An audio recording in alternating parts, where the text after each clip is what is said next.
उस 5,000 देगें पकाते हैं। ये मुल्क में मुर्गी, चावल, घी, चीनी और मसालों के सबसे बड़े खरीदार भी हैं। 100 ट्रकों में इनके चावल आते हैं, लेकिन फिर भी मांग पूरी नहीं होती।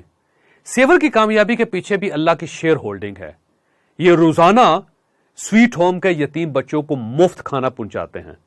आप यकीन कीजिए, ये यतीम बच्चे इनकी जिस प्रोडक्ट को हाथ लगा देते हैं वो कामयाब हो जाती है और दूसरी पिट जाती है।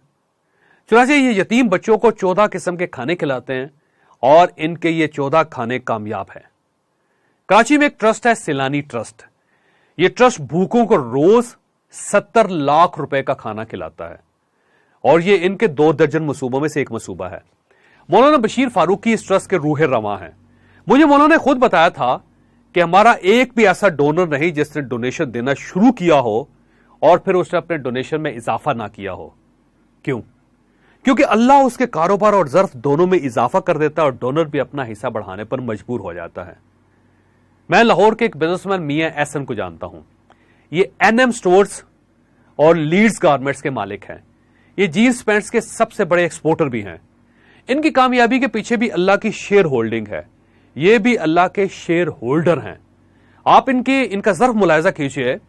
लाहौर में एक चैरिटी अस्पताल बनना था। मियां एहसन और कशी दवाखाने के मालिक आफ्ताब कशी दोनों ने अस्पताल के लिए 1-1 अरब रुपए दे दिए।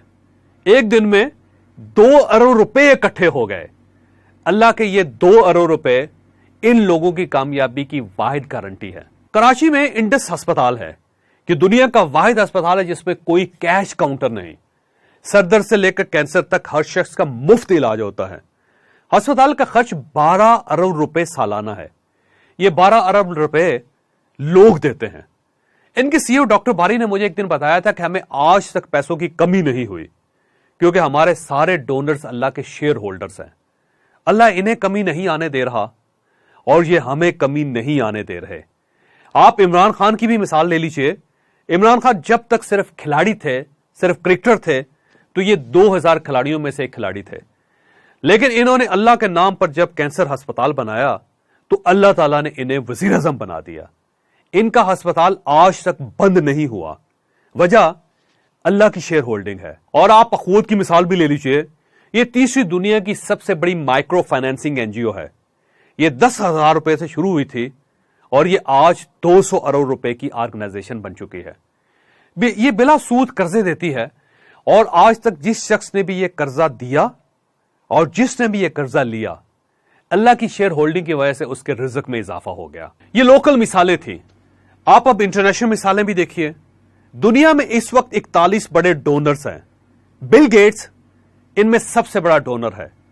इसने $52 बिलियन चैरिटी की। यह रकम पाकिस्तान के 80% कर्जों के बराबर है। फेरिस में आखिरी शख्स WH केज है। इसने भी $1.25 बिलियन चैरिटी की। ये 41 लोग बिलियनर्स हैं। इतनी दौलत चैरिटी करने के बाद इन लोगों को दिवालिया हो जाना चाहिए था। लेकिन आप अल्लाह का हिसाब देखिए। जिस दिन इन लोगों ने अपने चेक्स चैरिटी फाउंडेशंस में जमा करवाए, उसी दिन इनकी दौलत को पर लग गए। बिल गेट्स 2007 तक 1 सेकंड में $30 कमाता था। यह आज $130 फी सेकंड कमा रहा है। यह रकम 1 मिनट में $7,800 बनती है। आप देख लीजिए अल्लाह ने इस शख्स को कैसे नवाजा। इसने इस हाथ से अल्लाह की राह पे खर्च किया और अल्लाह ने उस हाथ में से 5 गुना पकड़ा दिया। यह है अल्लाह के शेयर होल्डिंग। हजरत ईसा अलैहिस्सलाम का वाकया है। हजरत ईसा ने बनी इसराइल से चैरिटी मांगी। अमीर यहूदियों ने हजारों रुपए का ढेर लगा दिया। कितार में एक छोटी सी फकीरनी भी खड़ी थी। उसकी जेब में सिर्फ एक सिक्का था। उसने वो सिक्का निकाला और ढेर पर फेंक दिया। अल्लाह ने हजरत ईसा अलैहिस्सलाम से फरमाया, ये एक सिक्का बनी इसराइल की सारी दौलत पर भारी है, क्योंकि मैंने इन लोगों को जो दिया था, इन लोगों ने उसमें से थोड़ा सा मुझे लुटा दिया। जबकि मैंने इस फकीरनी को सिर्फ एक सिक्का दिया था, इसने वो पूरे का पूरा मुझे दे दिया। इस पूरी बस्ती में ये मुझे सबसे ज्यादा अजीज है, तुमसे भी ज्यादा अजीज है।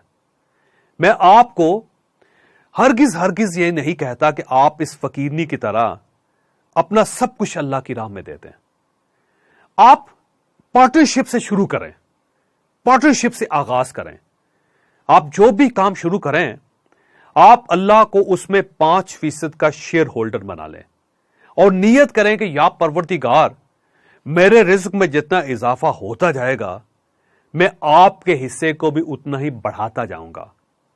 آپ اس کے بعد کمال دیکھیے, اگر آپ کا بزنس کامیاب نہ ہوا, اگر آپ کے منافع میں اضافہ نہ ہوا, تو آپ اپنا نقصان مجھ سے آ کر لے لیجئے گا.